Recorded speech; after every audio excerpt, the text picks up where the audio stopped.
Good afternoon. We're going to get started with our last presentation of the day in this room. I'm going to introduce Matt Scheurer, and I'm going to start by thanking him for being a sponsor, or being a speaker, because our speakers and sponsors, volunteers, everybody makes this happen. So that's just a little token of appreciation. You're welcome. Matt Scheurer is a show host for the Threat Reel podcast, and also works as an assistant vice president of computer security and incident response in a large enterprise environment. Matt has many years of hands-on technical experience, including digital forensics and incident response, DFIR. He volunteers as a Hacking is Not a Crime advocate and as a technical mentor for the Women's Security Alliance. He has presented numerous information security topics at many technology meetup groups, prominent information and security and hacker conferences, including keynotes at the Information Security Summit and Queen City Con. Matt is also a 2019 ComSpark, quote, Rising Tech Stars Award, unquote, winner, and was named a, quote, top 12 hacking influencer, unquote, by Bishop Fox in 2023. Welcome, Matt. Thank you, Kathy. Really appreciate it. Great to be here at BSides Rochester. My hope here is I can put the rock in BSidesROC. So with that, my name is Matt Scheurer. You can get the slides. They are live now. If you go to slides.dfirmat.com, that will take you to my GitHub repo, and you can get a copy of the slide deck today. I can blitz through a lot of this. Actually, the bio I gave the organizers is now out of date because as of yesterday, I submitted the offer letter. I am now full vice president of computer security incident response. But if you do want to get a hold of me on LinkedIn, do reach out. And then also on the X social media platform, formerly called Twitter, at C3RKAH. And I always post wherever I'm speaking and the things I'm doing. So give me a follow, send me a connection request, all that good stuff. Be happy to chat with anybody about anything. I do volunteer, like Kathy said. Hacking is Not a Crime advocate. That just simply says I agree with their mission statement that the pejorative of the term hacker gets quoted when it's really they're talking about cyber criminals. Hacking is not a crime is saying, look, hacking is cool, cybercrime is crime. Also, this didn't make the bio either, but I'm a board member for the Warren County Career Center back home in Ohio, where I'm from, and also WAMSA technical mentor, great organization for Women's Security Alliance. Feel free to get the slides, check out these websites. I'm here talking about myself. Everything I say is all me and nothing to do with my employer. So let's talk about social engineering. Some believe that social engineering dates all the way back to the Garden of Eden. But whatever you personally believe, deception and trickery have likely been with us all for a very long time. Social engineering and technology. Social engineering intertwined with technology by telephony, inspiring phone phreaking. We're going to talk a lot about phone phreaking in this talk. The telephone system blossomed into the world's first interconnectable global network. Before the days of internet, we had the telephone system that could connect people around the world, and that was a marvelous thing, and there are a lot of steps along the way. We're going to talk about those. Telephone companies, or we just call them telcos for short. Phone phreaking, I'm going to talk at length about this. So, I have tried dutifully hard to get this stuff right. I will tell you, if you ask me, 21 till I die is how old I am. But some of this stuff predates me, some of it does not. We'll just leave it there. But timelines are a little fluid here because different geographic regions had access to different technology stacks. So, for example, the telephone system in New York City was going to be radically different than, say, rural Montana, just because of density, population, demand on the systems, all those type of things. Starting in the 19th century and onward, telephone companies hired switchboard operators, and these were people that sat at a switchboard and literally moved cables from jack to jack to make these calls connect. And many of the early subscribers communicated were called party lines. And what a party line was on your street, they might say, hey, okay, you are ring number 5. Person here, you're ring number 3. You were given a number, so when the phone rang X number of times, you would know that was for you. But there was no expectation of privacy, because if you were supposed to be ring number 5 and you heard it ring 3 times, well, you could pick up and eavesdrop. And being on a party line, you sort of knew that. So you had to be a little careful what you said, because you never knew who or when somebody might be listening in on the calls. Late 19th century and early 20th century, that's where we got the Scheurer step-by-step, or SXS switches. And these switches continued to grow in footprint during the early 20th century. This was introducing electromechanical to the system and was beginning of automation. There are a lot of advancements in automation after this point. We're going to touch on those. 1940s and 1950s. This is where it starts getting really interesting, because AT&T developed automation using audible tones for long-distance call routing. And so these multi-frequency signals on the switches were assigned to telephone digit numbers, and then they used single-frequency tones for the status signaling on the lines. And we'll talk a little bit about tones that would let you seize a trunk, for example. These advancements paved the way for phone phreaking blue boxes in the future. And so in the 1950s and 1960s, beginning around the mid-20th century, telephone companies began more widely deploying circuit switching technologies, such as panel and crossbar. These switches with reliable transistors paved the way for viable dual tone and multi-frequency, or DTMF, support, often referred to as touch tones on phones. Now, before we had touch tones, if I do a site survey here in the room, I'm not going to point anybody out, but I brought some relics with me to show here. I'm going to go out on a limb and say that some people have probably never seen one of these in person, touched one, used one in real life. This is a rotary dial telephone. Now, the way this phone worked is if I wanted to dial a 555 prefix, I put my finger, or if I had long nails, maybe an eraser, into the number 5 hole. I spin the dial from the dial pad all the way to the metal stop, and I let it go. Now, when you're listening, you could actually hear those clicks and those pops. You could actually hear that traversing the phone system, or pulses, if you will. So, to dial the second 5, put my finger back in the hole, spin it back to the metal stop, and I let it go. Now, I put my finger back in the number 5 hole, I spin it back to the metal stop, and I let it go. That was actually work, and also took a little bit of time, not like today where we can just instantly pull up a contact list and boom, we have the call. Now, what's interesting about these phones is a lot of these early phones, what people may not realize is in the back in the day that the phone company actually owned the phone. You were essentially leasing the equipment. So everything on this phone is hardwired. There were no modular jacks on this thing. So if one of these cords got sucked up in the vacuum sweeper, you actually had to make a service call to the phone company, and they would have to send a technician out to essentially replace whatever had broken. And if it was just simply cords, it got to be a common thing. So eventually, when these DTMF or these dial phones went from rotary to an actual number pad, I've got one of those.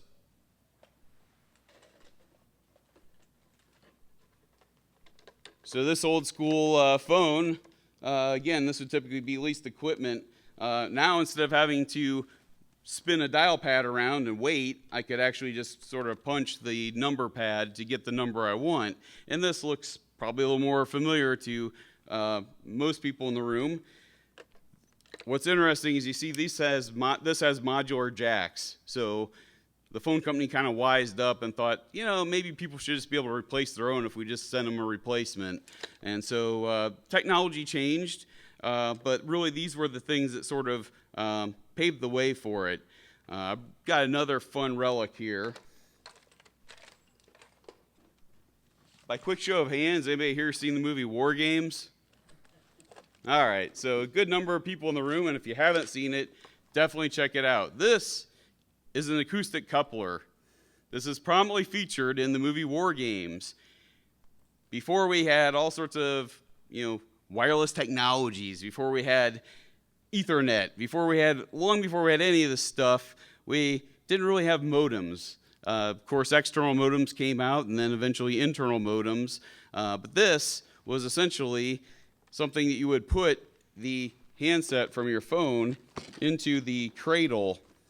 You would dial like you would any other number, and it would literally use the transmit and the receive to send and receive back and forth audible tones. So essentially you have on the back end system generating audible tones, and what's happening with that is it is taking digital information, encoding it to an analog signal, sending it through the phone line, and then the reverse process happens where it's decoding the data, and that's how data was transmitted.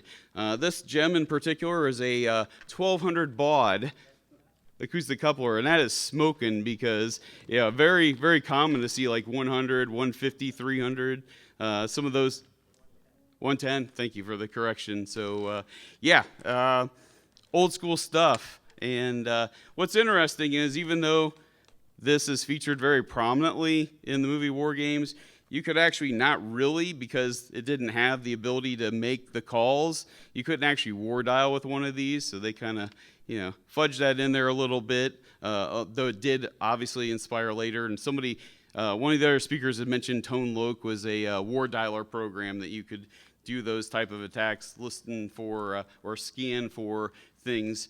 Obviously today we use network scanners, and there's any number of them, Nmap to you name it, mass scan, just on and on. There's all sorts of things that'll do scanning. But back in the day, people would essentially have their modem set to just dial, and a lot of times it just increment the number by one and just go through a whole series of numbers to identify other modems. So before we had IP scanners, we had war dialers.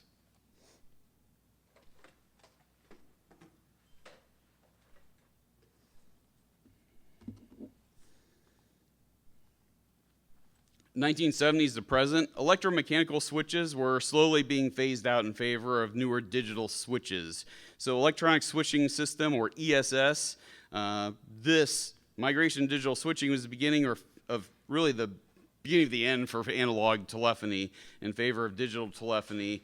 And if you fast forward to modern times, obviously voice over IP or VoIP is quickly displacing all prior forms of telecommunications. There's still actually some advantages to having a conventional landline. You're not dependent on power.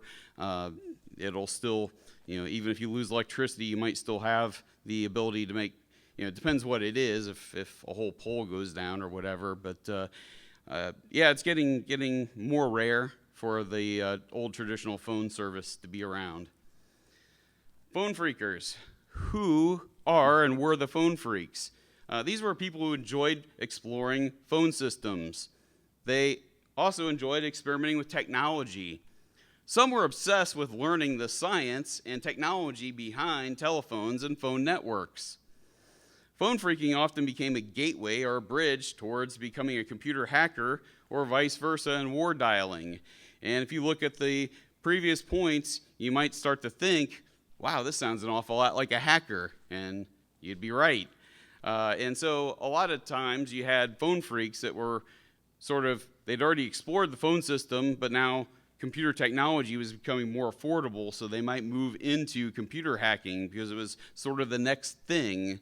And conversely, people might start off wanting to hack things, but they didn't want to, if they're going to war dial, they don't want to pay a big phone bill, so they would learn phone phreaking. So oftentimes one led to the other, vice versa. The objectives of phone phreaking, for some, it's just that gotta know, that learning, that thirst for knowledge. For others, it's meeting and speaking with other phone phreaks. Pretty small communities. Your chances are that you have another phone phreak in the neighborhood. Maybe, but probably not. So you would have to find other phone phreaks. hiding out on the phone system, essentially standing up bridges to cross-communicate with one another and meet other phone phreaks and really discuss things. Pranks and mischief. I can't undersell this one too much. Yeah, you might like to sort of try to get back at the person you don't like, but that's almost secondary to messing with your friends. Or, people you don't have a beef with, but you just like to mess with them because you mess with each other back and forth. And it's just, when you're immature in particular, it's just sort of what you do. And tragically, we don't grow completely out of it. At least I maybe haven't. But making free phone calls to anyone, anywhere was really a primary drive.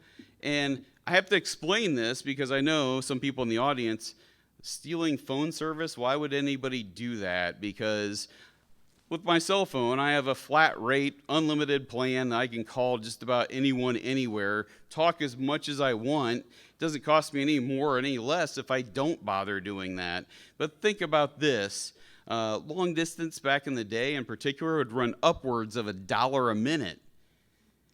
Imagine the amount of screen time you probably have on your own personal phone every day. What if you had to pay $1 a minute for every minute you were looking at the phone? You would either stop using your phone or you would try to figure out ways of not having to pay that, right? So the other thing to know is that, particularly if you were younger and if your parents saw that you ran up a $400 phone bill in 20th century money, you were going to be in bigger trouble than that time my boss yelled at me and grounded me for an entire month when I tried to file an expense report for this outfit.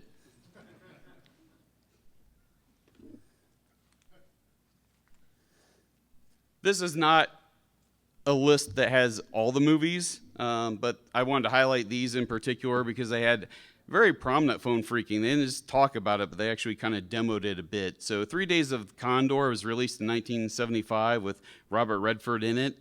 And he has a scene in there where he essentially is convincing the telephone company to do things to his bidding, and they actually believe that he works for the phone company, so he's able to talk them into doing just that.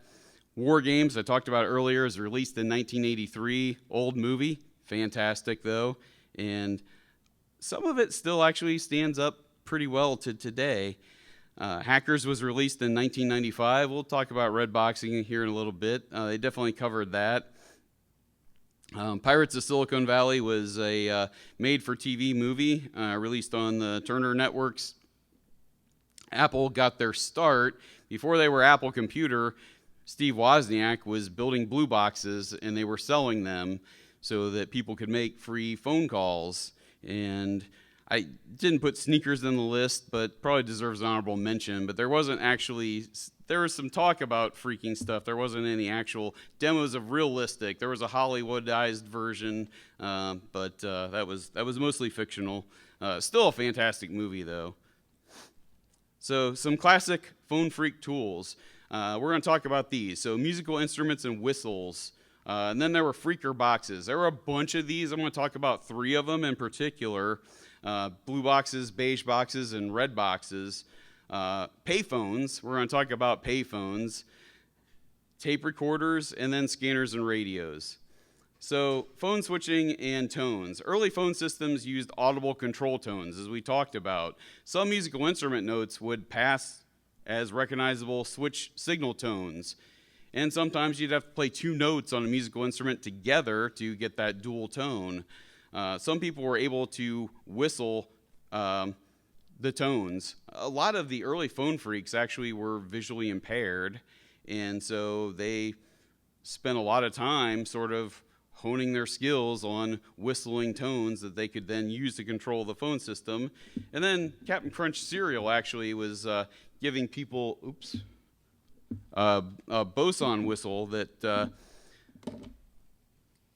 what people figured out was this dual tone, and if you covered the inside port on this thing and blew it, that would produce a perfect 26 hertz tone that they could then use to seize a trunk on a phone system as the beginning of being able to make that free phone call.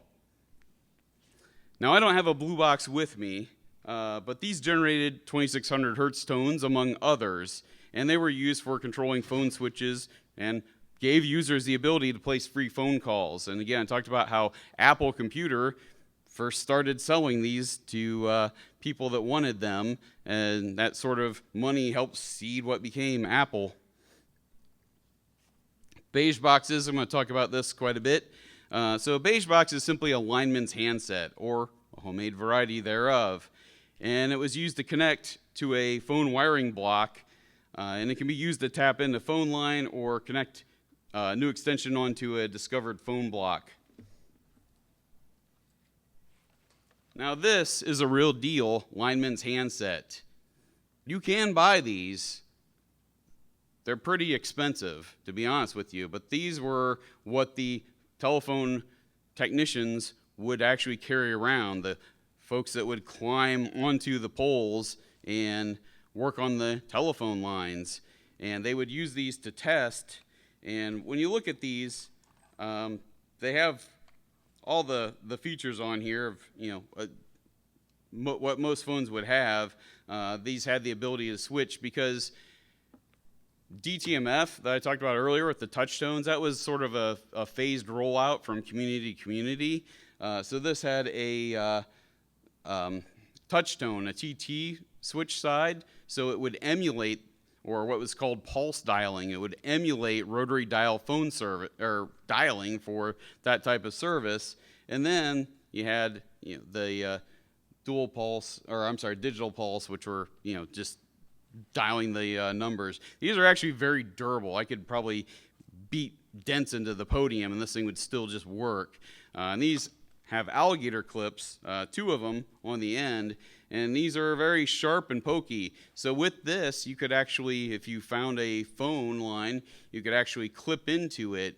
That would enable you to tap the line without actually disconnecting any wires or fooling around with it. And you could mute this, so the person, unlike the party line where there was no assumed privacy, people could actually tap phones. There's actually an interesting case I talked about with somebody I sort of plug in the shout-outs at the end, where they kind of got into trouble. This was the phone company, but they tapped somebody's line without authorization from the FCC, because the local police department had asked them to. But these were hard to come by back in the day. I wouldn't endorse it, but maybe you could find an unlocked van that would maybe have one of these and, kind of sneak it out of there, something like that. You might be able to dumpster dive it, or you may have a relative that worked and then retired, something like that. But they're pretty hard to come by. And if you were sort of, if you didn't have money for, or the resources for something like this, well, you can do a home variety here, which is, and this is ideal because this is a regular phone, but everything in here, including the switch hook, is on the handset piece. The base is really just a plastic cradle. It doesn't do anything other than, because the plastic molding presses the switch hook down, it hangs it up. And this had mute and a bunch of other stuff. And so what you do is you'd take something like this, basically cut off the jack, and you would splice in some alligator clips, solder these on there, and sort of this is a very cheap DIY version of the lineman's handset, and this was accessible to pretty much anybody.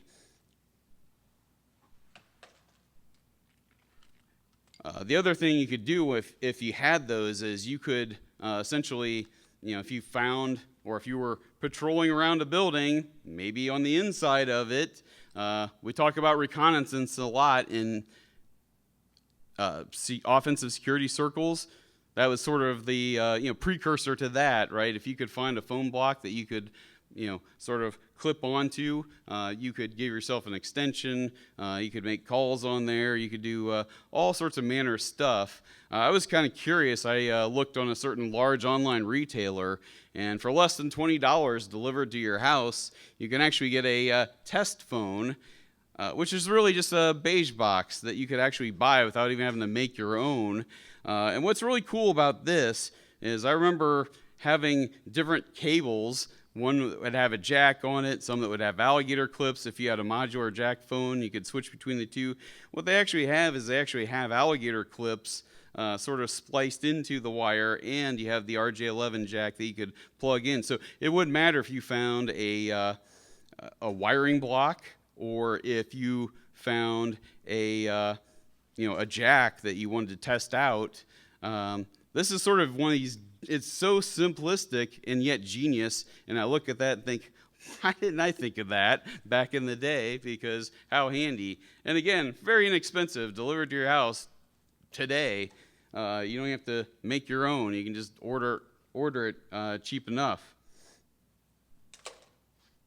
Now, outside of alligator clips, if you want to give yourself a more permanent connection, you had some options, and this is a punch-down tool. This particular punch-down tool has the old 66 block. This is a reversible on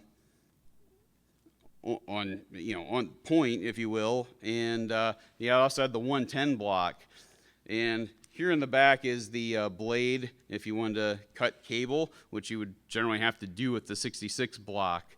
Now, the interesting thing is the 110 block is actually, one side of it is bladed, and the other side is not. So when you were using a punch-down tool like this, you had to be very careful to actually get the blade side on the excess part of the cable, because if you didn't, you would cut the wire short, it would fall right off the block, and you'd feel really stupid.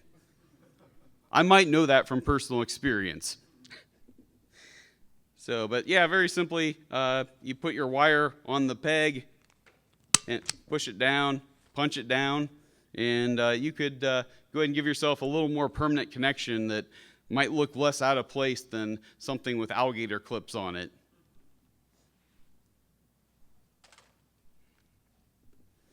Payphones were once very commonplace. They have largely disappeared, but once upon a time, these were everywhere. And there were some advantages to using a payphone as a phreak. They provided a physical layer of separation from home.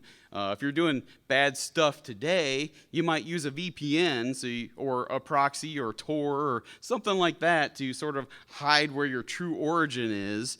It's a lot harder to do from your home phone. So payphones were great because it had that physical layer of separation, so you're not doing the bad stuff directly from where you are physically located. It also offered a layer of anonymity to their users. So you could make calls to people from a payphone, and you might have that might have plausible deniability. Like, I don't know, the phone rang, I picked it up, there was somebody on the other end, and we just chatted for a bit. It was a really strange call. I don't know why they called me. It's very hard to prove intent. You could actually call payphones and they would ring. So you could do that in reverse. If there was somebody you wanted to chat with, you could say, hey, be at this payphone on this corner at this time. And again, it's that layer of anonymity where, hey, I was just walking by this, this phone outside the Quick Mart here, and lo and behold, it started ringing. So I picked up. I had no idea who was calling that thing. And so you had that layer of deniability. Now, I didn't bring an entire payphone with me. That would have been hard to fit in the suitcase. However, I do have an official payphone handset. And what's cool about this is you see it's got the armored cable here, and it's actually lined with a steel cable to reinforce it to make sure people didn't just rip it off the phone or break the line, those sort of things. What's kind of cool is when you look at it, it's just a standard like RJ9 jack that you would plug into any phone. So I do have the handset from a legit payphone here. And so, yeah. Red boxes. Red boxing was used by phone phreaks to load fake money into payphones by playing tones into the handset's mouthpiece, thus enabling users to place free phone calls from the telco owned and operated payphones. Now, talked about 21 till I die, right? may have generated these tones myself with a tone generator long ago, then apparently I was alive. But I do promise it is true that it did generate these tones once upon a time. And so here in the United States, we had a dual tone. I'm going to go ahead and play this. So if you heard that, that was a quarter on a payphone. Once upon a time, you could just play those tones, pick up the phone handset, play them in, and load it up with fake money to make your calls. We're actually not all, looking at the geographically, we're not that far from Canada. Canada, also you could have red box tones. They were a little different though. They're single tone, so you probably heard the difference between the United States payphones versus Canadian payphones. And I also have, UK 10 pence and 50 pence piece of the British pound. I had all these tones, and so later on, the phone company wised up. So it was always a cat and mouse game, and at a certain point, you basically had to have an established call because it wouldn't just listen in to when the handset was picked up until there was an established call. So it became an exercise in social engineering where you'd get an operator on the call. You'd ask for a number, and then they'd give you the number, and like, my pen isn't writing, or the dial pad of this phone is disgusting. There's like chewing gum on it. I don't want to touch that. Can you transfer the call? Okay, sure. Just deposit some money into the phone. So it's as simply as playing the tone into the mouthpiece, and then you could make your call because they couldn't really tell the phone operator if you actually put real money in at that point or if it was just simply tones. So some people weren't adept at building hardware tone generators that were in a portable format. And so if you weren't adept at creating hardware and building your own circuits, you could actually hear those tones on the phone when they were happening. And so you could actually record them and use a tape recorder and then play them back. Now, we didn't call those things replay attacks back in the day. Modern times, replay attacks, we have things like session cookies and packets and any sort of authorization token that you can play back and get access. So while we didn't call it a replay attack back in the day, it's exactly what it was. And so there's a couple adapters I brought with me.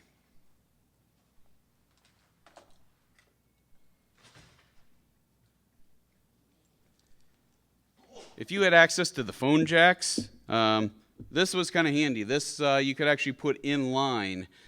This essentially just sort of splits off the signal. So you plug in the line cord on the one end.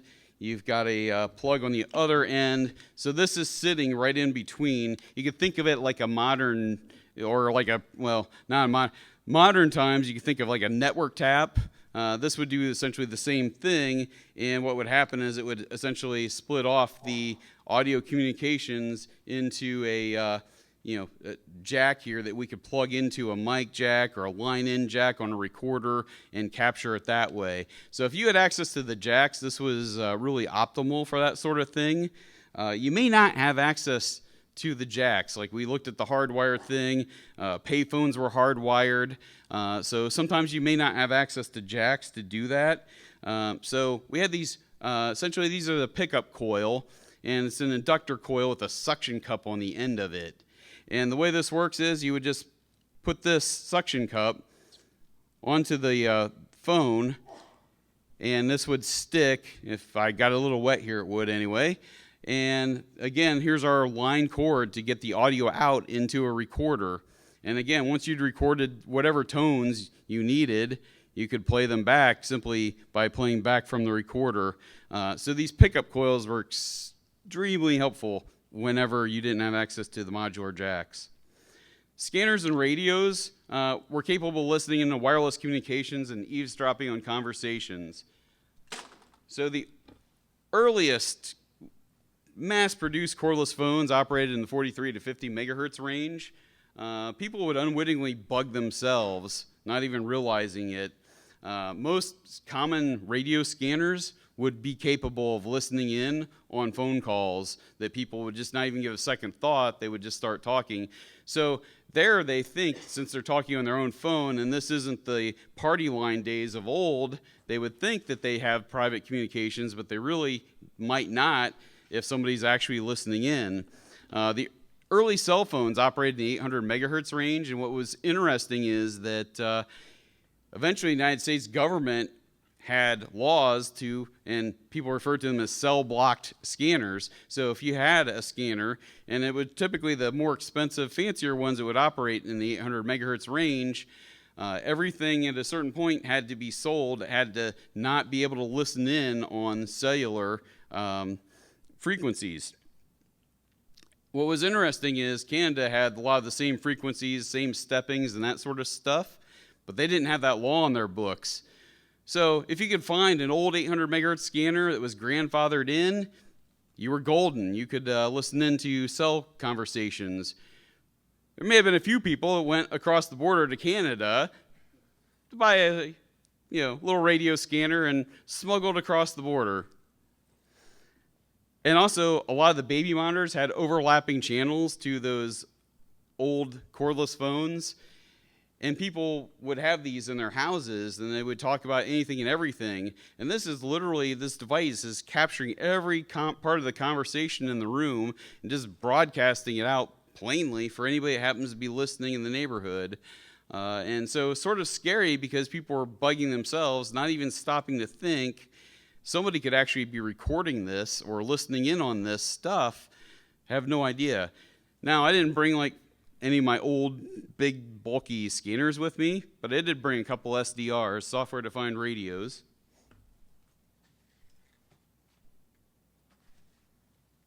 And so I have these. These are USB devices.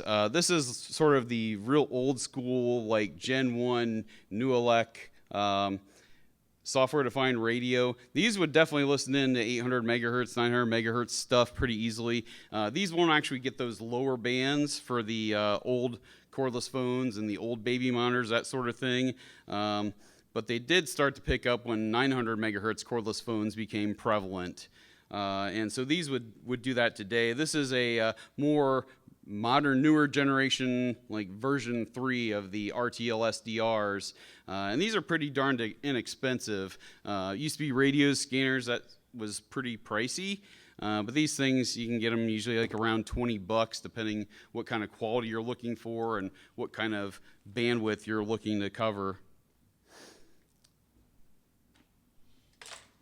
So the telephone companies themselves they weren't capable of doing anything and everything that customers wanted. So a lot of organizations, particularly larger organizations, would have their own phone switches.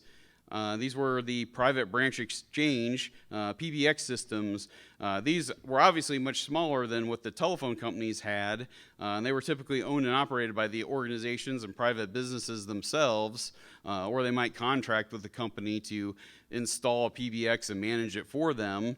But this enabled offices to be able to more easily have extensions internally where people could call internally with one another. Not everybody needed that DID, that direct dial number, in order to do that. They also offered services like holding calls, unholding calls. So they offered the organizations a lot of options that, including later on voicemail, which I'll touch on in a minute, that they couldn't get directly from the phone company at the time. So PBX abuse and hacking, because, hey, if it's connected to the phone system, people have tried to hack it, right? Enumerating company employee phone directory abuse. Now, if you want to do OSINT, it's relatively easy. You can try to Google anybody in this room. You may or may not get interesting results back. If they've got an accurate profile on LinkedIn, you can learn a lot about a person by scanning LinkedIn. You can target a specific company and say, show me who works there. I'm going to look for certain job titles. Before the days of LinkedIn and all of that, you had dial by name on a lot of phone systems. So you could actually call in and start dialing on the number pad, the first 3 letters of last names. and just kind of get the whole list, and it would spit out the names. You could get the details. You could find out who was working at a place, what their extension was, and so it became a way for phone phreaks to enumerate company directories. Compromising voice mailboxes and listening to saved messages was another thing that happened. So a lot of times people were set up with a voice mailbox, and the extension was also the PIN to get into their voicemail. It's a good thing that we don't use default passwords in today's times. Oops. Or they would be very easy to guess. And so you could call in and literally listen to other person's messages, and they would be none the wiser. And you could take all the notes you want. You could record the stuff like we talked about. But if you compromised a PBX, you could also set up an unauthorized voicemail box. Now you can pretend to be an employee. You have an extension, right? So you can start calling people and pretext social engineering and, hey, this is Johnny. I'm new here, and I was told to reach out to you by so-and-so. Please give me a call. I'm looking for this particular information. If you could get that to me, I'd appreciate it. Person calls them because they have their extension. They don't get an answer. They leave it in a voicemail. Well, now they can go back later on and retrieve that message, learn whatever they want to know. And we talked about, we've seen this a lot now with these whaling attacks and sort of vishing people that might have the ability to transfer money in organizations, that sort of thing. This predates that, but it was often used for all manner of nefarious purposes. This is one of my own personal favorites. The transfer to extension 91 or 9 plus whatever country code you would want. So if I call an organization and say, hi, my name is Tim Smith. I work with AT&T. I need you to, we're doing a test. I need you to transfer me to extension 91, please. So that 9 would get the person an outside line. 1 is the prefix to dial a long-distance number. If I call a business and they transfer me to 91 and I use the number pad to dial whatever number I actually want, I'm not getting billed for that. It's the company that I snookered into doing this that's going to get the phone bill for that. So that was a common tactic. In some phone systems, you had to dial 8 to get an outside line. But once you figured out what it was, I would say 9 was more common, and then 8 was sort of secondary. But if you could call up a receptionist or whoever and convince them to do that, you could make your free for you, long-distance phone calls. Now, the interesting thing about phone bills back in the day is they were typically a month in arrears. So if I did sketchy stuff in January, I would have no idea the sketchy stuff happened until I'm looking at the bill in March for whatever happened in January. So they get away with it for a pretty good window of time. Call forwarding, if you were able to compromise a PBX, you could just simply get an extension and have it forward to a long distance number or any number you want. You could then call in, transfer or get that, dial that extension and get routed to wherever. And again, you're not the one getting billed for it. It's whatever organization. So call forwarding got abused a lot. And diverters were essentially like if you had an answering service, like think of a medical office where they operate 9 to 5, and after that it goes to an answering service, or it did back in the day, where the person would pick up, take whatever notes, memo, somebody needs a refill on their prescription for whatever, and they would get back to the doctor. What would happen though is if that person hung up, but the diverter was misconfigured where it left the line open, the person could hang out after talking to the answering service, and then they would have an open dial tone where, again, they could dial the number and essentially get free calls off of somebody else. So phone phreak tradecraft, dumpster diving, or sometimes referred to as trashing, very common and prevalent back in the day, not just to get free hardware that may have gotten discarded, passwords, pins that people would tend to throw away, those kinds of things, manuals, particularly like at a telephone company. And you might think, well, why would somebody want old telco gear manuals. A lot of it boiled down to social engineering, because in order to convince somebody you work for the phone company and I need to disconnect phone service here, or I need to transfer the phone service from this physical address to this physical address, maybe because you have access to that other physical address and you want to get some free phone calls. If I'm going to talk to internal telephone company employees, I better be able to sound like another internal telephone company employee if I want to be convincing in that. And so call routing loops and three-way calling used for eavesdropping and pranks. What we often now think of as man-in-the-middle or adversary-in-the-middle attacks. Again, we didn't call those things that back in the day, but if somebody had three-way calling, you could essentially mess with people a lot. You could hop on, piggyback, eavesdrop, all manner of things, and it was very much something that people could use for that. And we talked a little bit about social engineering phone operators and other telco employees. That was just one example. Calling card fraud and abuse used to be very prevalent. So the idea is it's similar to a credit card, except you call a toll-free number from a pay phone or any phone. You put in your number, you put in whatever the PIN on the card is, and it doesn't bill wherever you made, whoever's equipment you made the call on. It will actually back bill to your own personal thing. And again, it was helpful so you didn't have to carry a whole bunch of change or your very own red box around to pay phones. You would have a calling card. And so people used to swap these things.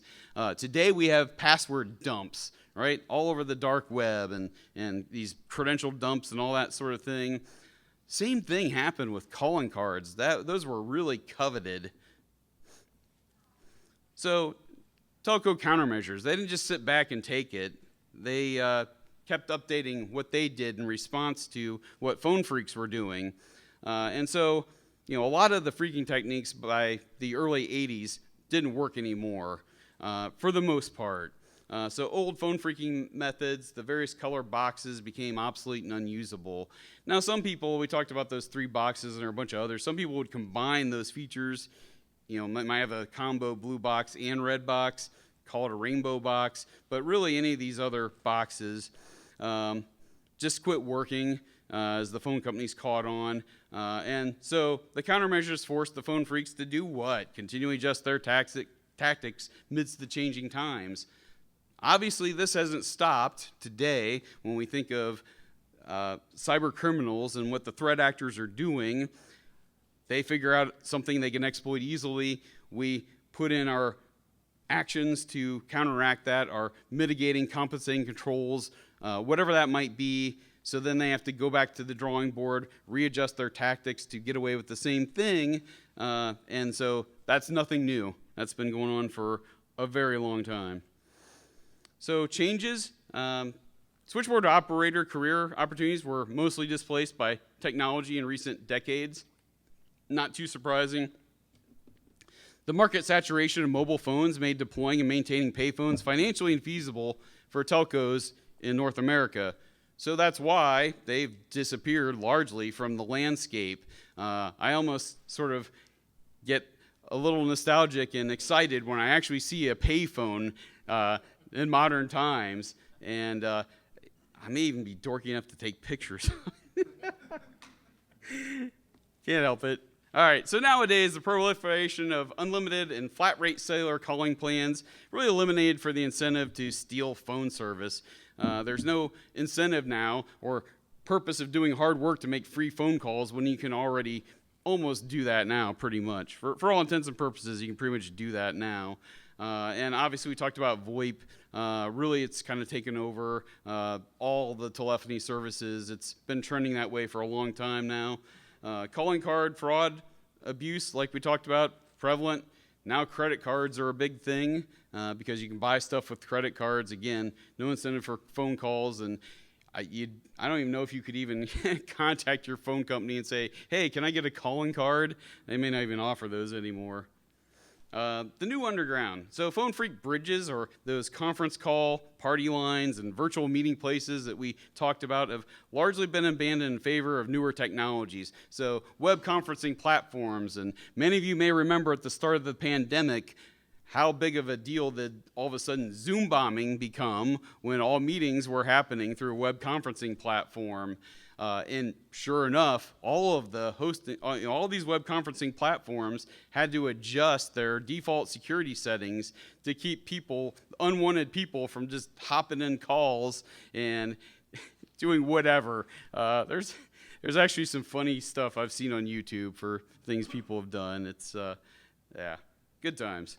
Encrypted communication, mobile apps, things like Signal, Telegram, obviously used very prevalently today. Dark nets, those things exist, and so you don't tend to have the old Phone Phreak bridges of back in the day anymore. So the new frontier, data dumps and dark marketplace use today is more prevalent than old school dumpster diving, I would say. You could argue it's not really phone phreaking, kind of is mobile malware, but it's an attack surface that didn't used to exist, and now it does. And so then proxy servers, VPN services, and Tor mostly use to cloak communication source endpoint origins today. No longer payphones, no longer weird routing tricks and call forwarding from one location to the next. And in the epilogue, technology and telephony abuse is less of a technology hobbyist, enthusiast, and prankster activity now, because cybercrime is big business. So you have APTs and threat actor groups, organized crime and nation states, financially motivated actors. It's no longer just the prankster having fun or trying to just grift by and get some do the things they enjoyed without having to pay for it. It's obviously serious business, and we're here at a security hacker conference today. There's vendors, we have careers, but there used to not be a cybersecurity industry. It used to be about 3 camps of people. There was law enforcement back in the day.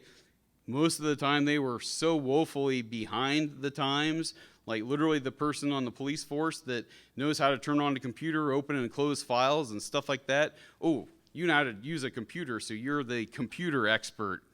That's literally how bad it was back then. So some larger organizations, like particularly the larger telcos, they might have a fraud department, and they were sort of up on these things. And then there was the computer hacker underground. Like you were one of those 3 camps. Nobody really did information security as a job. You might have a security-focused or minded, conscious systems administrator that if they had time, they would harden their stuff. But those were the more diligent ones that did that. Modern phone phreaking, lest anybody think all forms of phone phreaking have completely faded. Reverse toll fraud still happens, where international and other high-paying per minute numbers get used. Web conference calls we talked about, and then porting or port out fraud, which is migrating a phone number to a different service provider. And again, I might be able to bribe this particular organization's mobile carrier, an employee there, to port the number there. And then mobile phone SIM swapping happens. That may or may not be a different carrier, but it's the same, it's very similar, right, where I can get somebody's information sent to my device, including reset pins and all sorts of stuff. You'd really own somebody's entire life. So if I wrap up here, some quick shout outs because it's an old school talk. 2600 magazine, been around since 1984. It's most recently, for a long time now, been the Hacker Quarterly. Phrack e-zine came around in 1985. And just when you think this thing is completely gone forever, I actually heard that there's another edition of that coming out, or was released either releasing soon or was released recently. I haven't looked, so that things have changed. But Project or Phone Losers America, you can check out their website. They got a lot of cool stuff. Project MF. If you feel like you really missed out on Blue Box days and you wish you could go back in time, this lets you do that. Project MF. They have plans. You can build your own Blue Box out of an Arduino. They have a Windows client. Finally, textfiles.com has archived a lot of stuff. Tina Kazeniak is a person I know. She used to work in telco fraud. I've had some of the best conversations. She's a good friend, and it's kind of cool to get the other side of that. And they live to bust these smart kids doing things they didn't approve of. I will be around after the conference for a little bit. If anybody has questions, I apologize. I ran out of time. But I would like to thank everybody for attending. And my parting words are, if you want to get good at doing information security, learn to think like an attacker. And to help with that, I brought some black hats.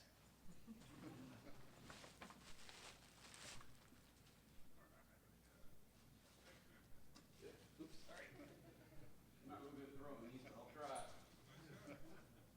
Thank you. Oops. Try one more all the way back here. I'm good with that. And I want to completely neglect this side of the room.